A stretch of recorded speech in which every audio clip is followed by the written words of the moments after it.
മറക്കേണ്ടത് മറക്കാനും ഓർക്കേണ്ടത് ഓർക്കാനും പഠിക്കുമ്പോഴാണ് ജീവിതം ഹാപ്പിയാകുന്നത്. ഇതൊരു വാക്യം മാത്രമല്ല, ഒരുപാട് അർത്ഥങ്ങൾ അതിനുണ്ട്. ഇന്ന് നാം ജീവിതത്തിൽ അനുഭവിക്കുന്ന ടെൻഷൻ, പ്രശ്നങ്ങൾ, പ്രതിസന്ധികൾ, വെല്ലുവിളികൾ എല്ലാം എങ്ങനെ തരണം ചെയ്യണമെന്നുള്ളതിൻ്റെ ഉത്തരം അതിൽ തീർച്ചയായിട്ടും ഉണ്ട്. ആ വാക്ക് നിങ്ങളൊന്ന് കേട്ടു നോക്കിയേ. മറക്കേണ്ടത് മറക്കാനും ഓർക്കേണ്ടത് ഓർമ്മിക്കാനും പഠിക്കുമ്പോഴാണ് ജീവിതം ഹാപ്പിയാവുന്നത്. എത്ര ശരിയാണ്.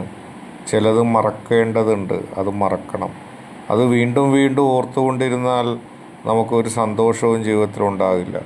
എന്ത് ചെയ്യണമെന്ന് നമുക്കൊരു ഐഡിയയും കിട്ടില്ല, ഒരു ഉപായവും കിട്ടില്ല, ഒരാശയവും കിട്ടില്ല. മനസ്സിങ്ങനെ സ്വയം നേറിക്കൊണ്ടിരിക്കും.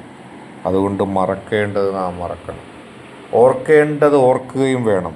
ഓരോ വഴികളിലൂടെ നിങ്ങൾ താണ്ടി വന്നപ്പോഴും സഹായിച്ചവർ, മനസ്സിലാക്കേണ്ട ചില വസ്തുതകൾ, അങ്ങനെ പല കാര്യങ്ങളും എന്നും നാം ഓർമ്മയിൽ സൂക്ഷിക്കേണ്ടതാണ്.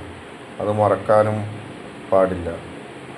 മറക്കേണ്ടത് മറക്കാനും ഓർക്കേണ്ടത് ഓർക്കാനും പഠിക്കുമ്പോഴാണ് ഒരു ജീവിതം ഹാപ്പിയാവുന്നത്. എത്ര ശരിയാണ്. പക്വതയാർന്ന ഓരോ പ്രതിസന്ധിയെയും കൃത്യതയോടെയും ആത്മവിശ്വാസത്തോടെയും നിങ്ങൾ കാണുക. തോറ്റുപോയത് തോൽവിയാണെന്നുള്ള യാഥാർത്ഥ്യം മനസ്സിലാക്കുക. ഇനി നിങ്ങൾക്ക് മുന്നിലുള്ള അവസരങ്ങളിലൂടെ അതിനേക്കാൾ ഇരട്ടി ഇരട്ടി വിജയങ്ങൾ കൈവരിക്കാൻ നിങ്ങൾ പഠിക്കുക.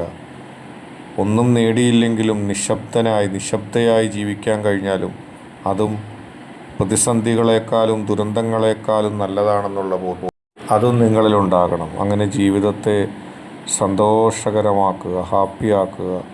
നമ്മുടെ മനോഭാവമാണ് അതിനെല്ലാം നമുക്ക് കൃത്യതയോടെ നിലനിർത്തേണ്ടത്.